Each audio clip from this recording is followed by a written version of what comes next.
안녕하세요. CBMP의 이도준 박사입니다.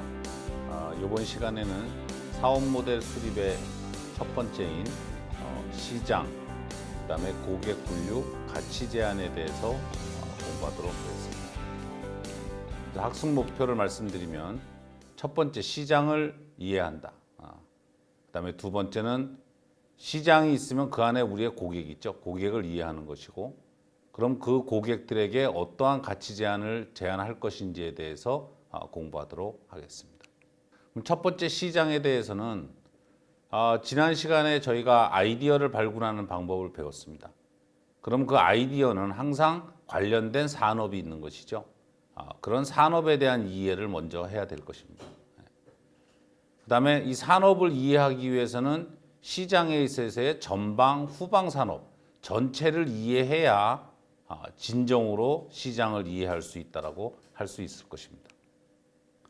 그러면 그 시장에 대해서 분석을 하는 방법을 배우고, 그 다음에 어떤 시장의 유형들이 있는지에 대해서 공부하도록 하겠습니다.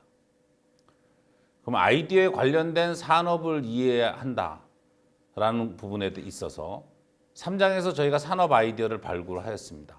뭐 체계적인 방법이든 아니면은 우연한 방법이든지 간에 사업 아이디어를 발굴했는데, 그러한 사업 아이디어들은 항상 관련된 산업이 있는 것입니다. 그것은 이렇게 한국처럼 표준 산업 분류 부분에 가면 여러분이 갖고 있는 아이디어와 매칭이 되는 산업 분류를 찾을 수 있을 것입니다. 예를 들면 기능이나 아이디어의 기능 아이디어라고 하면 정수기에다가 제빙 기능을 넣겠다. 그렇다고 보면 여기에서 산업 분류해 보면 가정용 기기에 속하는 것이고, 그러한 가정용 기기는 전기 장비 제조업으로 만들어지는 것입니다.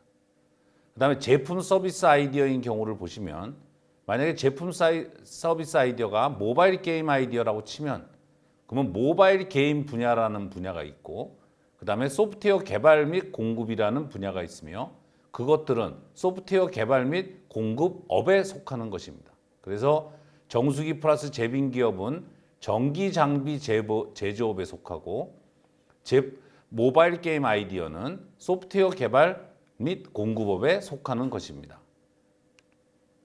그럼 이런 아이디어에 관련된 산업에 대해서 절대적으로 이해가 필요한데, 이렇듯이 여기 예가 있듯이 모바일 게임 앱 유통 초기 구조라고 해서 모바일 게임이 어떻게 만들어지고 어떻게 유통이 되고 있는지를 알아야 제대로 된 사업을 할 수 있는 것이죠. 또 한 가지 예를 보면 모바일 게임의 수익 구조 배분은 도대체 어떻게 되고 있는가, 이런 부분을 알아야 사업을 갖다가 제대로 할 수 있는 것입니다. 그래서 어떤 내가 모바일 게임의 아이디어가 있다고 하면 제일 먼저 해야 될 것이 그 산업에 있어서 전반적인 것이 무엇인지를 알아보는 것이 중요한 것이죠. 그냥 아이디어만 갖고 무작정 제품을 만드는 것이 아니라, 시장의 전후방 산업을 이해한다라고 하면 바로 이러한 도표를 그릴 수 있어야 합니다. 원자재부터 시작해서 그 원자재를 갖고 부품을 만들고, 그다음 그 부품을 갖고 완제품을 만들고, 완제품을 판매업자를 통해서 소비자에게까지 가는 이 전체적인 구조, 내가 어느 분야에 있든지 간에, 예를 들면 내가 완제품에 있다 할지라도 도대체 어떻게 어떤 판매업체를 통해서 어떻게 소비자한테 물건을 전달할 것인지, 그리고 내가 이 완제품을 갖기 위해서는 도대체 어떤 부품을, 이 부품 회사는 어떻게 원자재를 써가지고 사용을 하고 있는 건지, 이러한 부분들을 전체적으로 이해를 해야 산업이라는 것을 이해했다라고 할 수 있는 것이죠. 그래서 이 시장의 전후방 산업이라는 것은 고객이라는 것이 있고, 그 안에 이렇게 경쟁 구도가 있는 것이죠. 한 레벨에 원자재 회사도 3개씩, 부품 회사도 3개, 이렇게 여러 회사들이 존재하는 경쟁 구도가 만들어지게 되고, 그 다음에 각각의 층에서는 필요로 하는 수요가 생기게 되는 것이죠. 완제품은 부품에 대한 수요가 생기고, 그 다음에 소비자는 완제품에 대한 수요가 생기고, 그 다음에 공급, 그렇게 수요가 생기니까 공급을 하는 업체들이 생겨나는 것입니다.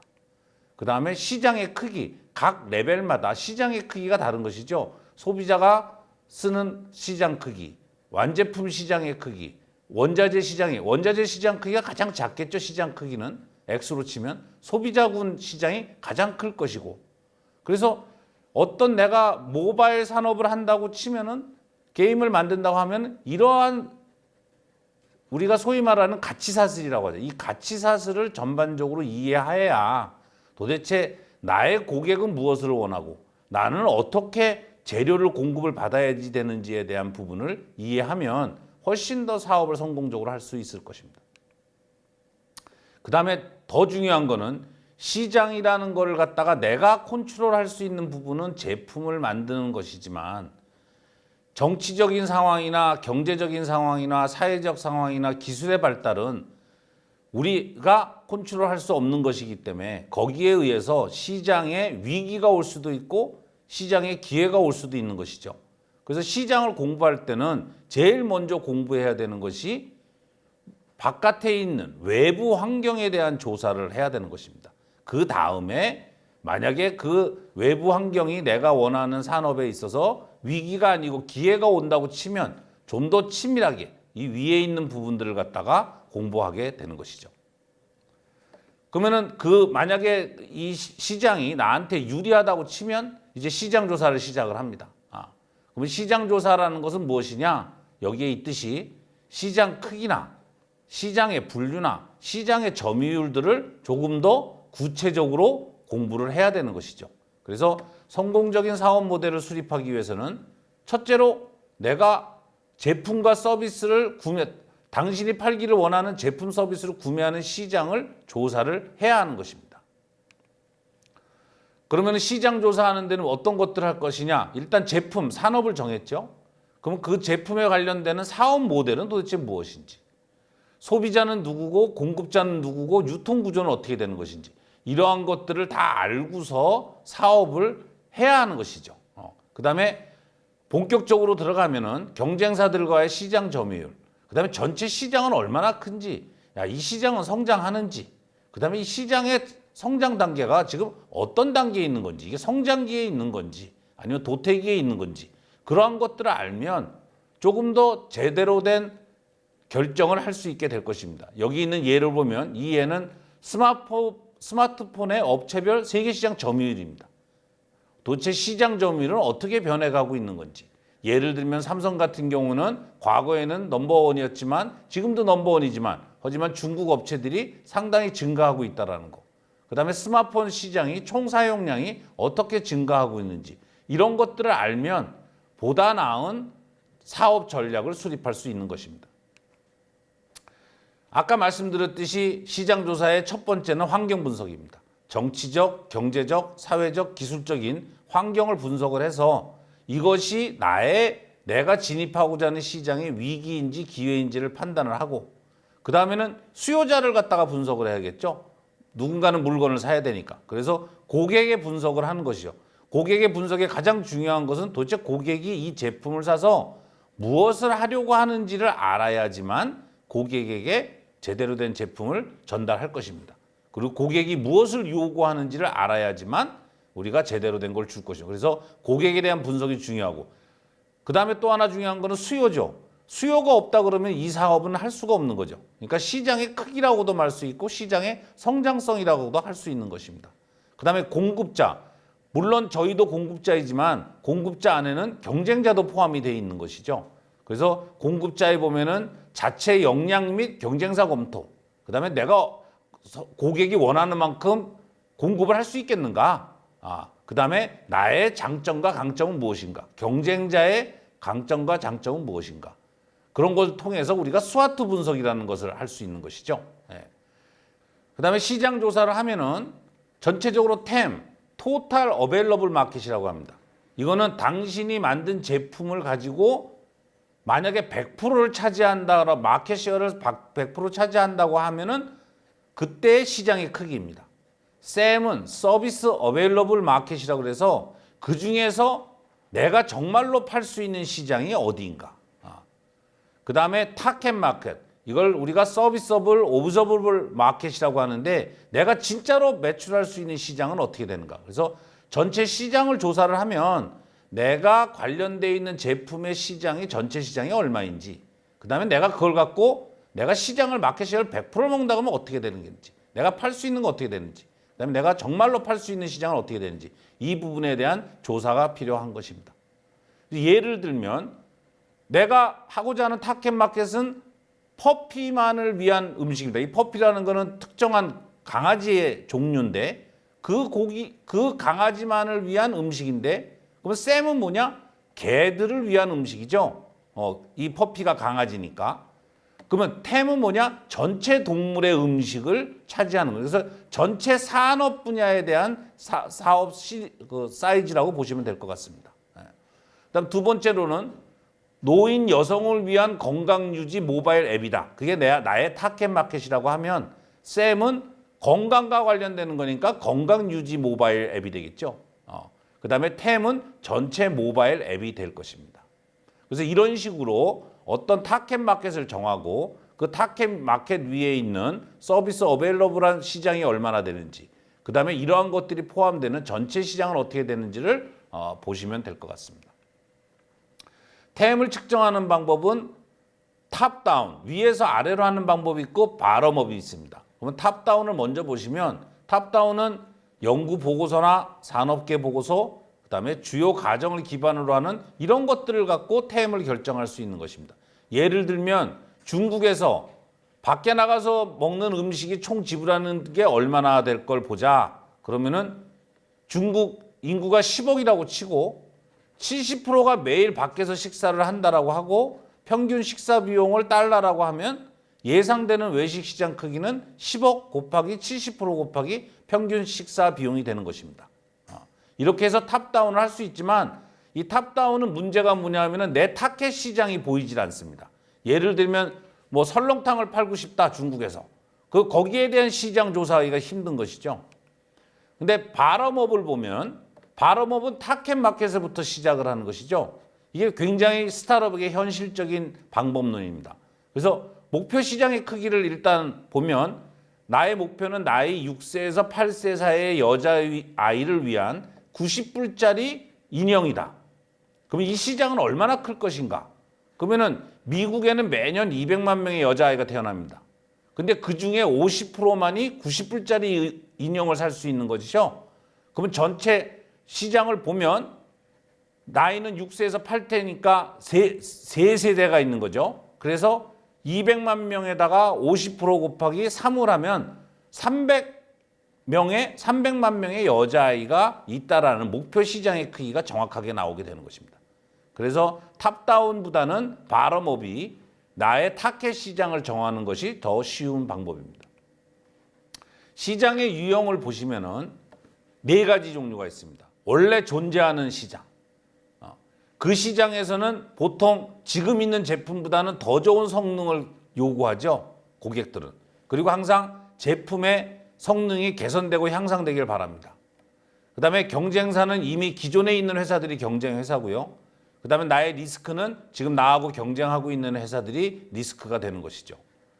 재분류 시장이라는 것은 우리가 소위 말하는 틈새 시장이라고 하거나 저비용 전략 시장이라고 하는데 이 고객들이 더 싼 거를 원할 경우 그러면은 그런 경우에는 저렴한 가격 대비 만족스러운 수준을 갖다가 제공을 해줘야 되는 것이죠.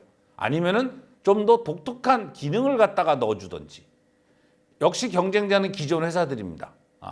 그다음에 리스크는 또한 기존 회사지만 가장 큰 리스크는 이런 틈새 시장을 내가 있다라고 생각하고 들어갔는데 시장이 존재 안 한다고 하면은 실패할 가능성이 굉장히 큰 것이죠.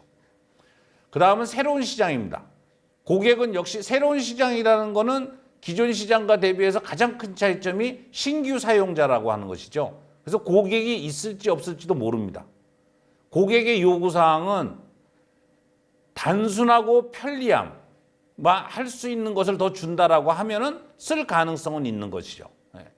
그러면 기존 제품에 비해서 그 제품 성능은 더 좋지만 새로운 고객을 통해서 향상을 해야 되는 이슈가 있습니다. 경쟁자는 현재로서는 경쟁자가 없는 것이죠. 만약에 있다라고 하면 다른 스타트업일 거고 현재로서는 수요가 없습니다. 이것이 가장 큰 문제입니다. 수요가 없고 시장 수용성이 가장 리스크라는 바로 점이 뭐냐면 시장이 없기 때문에 시장을 열어야 되는 것이죠. 그래서 사실은 새로운 시장은 스타트업에게는 좋지 않은 시장입니다. 이런 새로운 시장은 마케팅 비용이 엄청나게 들어가는 시장이기 때문에 내가 만약에 아무도 안 만드는 걸 만들었다고 하면 좋아할 것이 아니라 큰 고민을 해봐야 되는 이슈가 있는 것입니다. 그 다음은 복제 시장입니다. 미국에서 잘 팔리고 있는 물건을 한국에 갖고 와서 판다든지, 한국에서 잘 팔리는 물건을 중국에 가서 판다든지, 이것들은 이미 해외에서 검증된 아이디어이기 때문에 굉장히 고객의 요구사항은 만족시킬 수 있습니다. 그렇지만 문제는 뭐냐면 국내 시장에 맞게끔 최적화를 해야 된다는 것이죠. 이러한 그 해외 시장에 최적화를 못해서 망하는 케이스 중에 가장 큰 것이 뭐냐면은 월마트나 카르푸가 우리나라에 들어와서 전혀 우리나라 시장에 최적화를 하지 않고 망해서 나갔다는 것이죠. 월마트하고 카르푸는 전 세계 넘버 1, 2 유통 마켓 시장의 회사들입니다. 어떻게 그런 회사들이 이 조그만 나라에 와서 망할 수 있는가? 그거는 국내 시장에 최적화를 못했기 때문인 것입니다. 그래서 복제 시장을 할 경우에는 바로 이 최적화 부분을 갖다가 신중하게 생각을 해봐야 되는 것이죠. 그래서 지금 이 시점에 여러분들이 아이디어를 가지고 있다고 하면 과연 나는 지금 어떤 시장에 속해 있는가를 갖다가 정해야 합니다. 왜 그러냐하면 어떤 시장에 속해 있느냐에 따라서 여러분의 모든 사업 전략은 다 변합니다. 요약을 해드리면 시장을 이해하기 위해서는 말씀드린 대로 아이디어와 관련된 산업을 이해해야 하고, 그 다음에 관련된 산업을 안다는 것은 시장의 전후방 산업을 이해하는 것입니다. 그래서 이거는 많은 시간의 경험이 없이는 배울 수가 없는 것입니다. 그래서 여러분들이 만약에 사업을 하신다고 하면 하고자 하는 산업 분야에서 최소한 20년, 30년의 경험에 있는 사람과 같이 사업을 하든지, 아니면 그거를 해줄 수 있는 멘토나 어드바이서가 없이 사업을 한다는 것은 나방이 불 속에 들어가는 거하고 똑같은 것입니다. 이 부분은 정말로 여러분들이 꼭 명심해야 되는 상황입니다. 그러면 만약에 내가 정한 산업이 있다라고 하면 전후방 산업을 이해하면은 시장 크기, 고객, 경쟁사, 영업 채널, 시장 점유율, 가격, 공급처 같은 모든 정보를 알 수 있는 것입니다. 근데 만약에 내가 내 거 아이디어만 딱 알고 있고 내가 하는 분야만 알고 있다고 하면 이러한 정보들을 알 수가 없기 때문에 이러한 정보를 모르면 결국은 시장에 나가서 이길 확률이 굉장히 적은 것이죠. 그다음에 시장의 유형은 새로운 시장, 기존 시장, 틈새 시장, 복제 시장 등이 있습니다.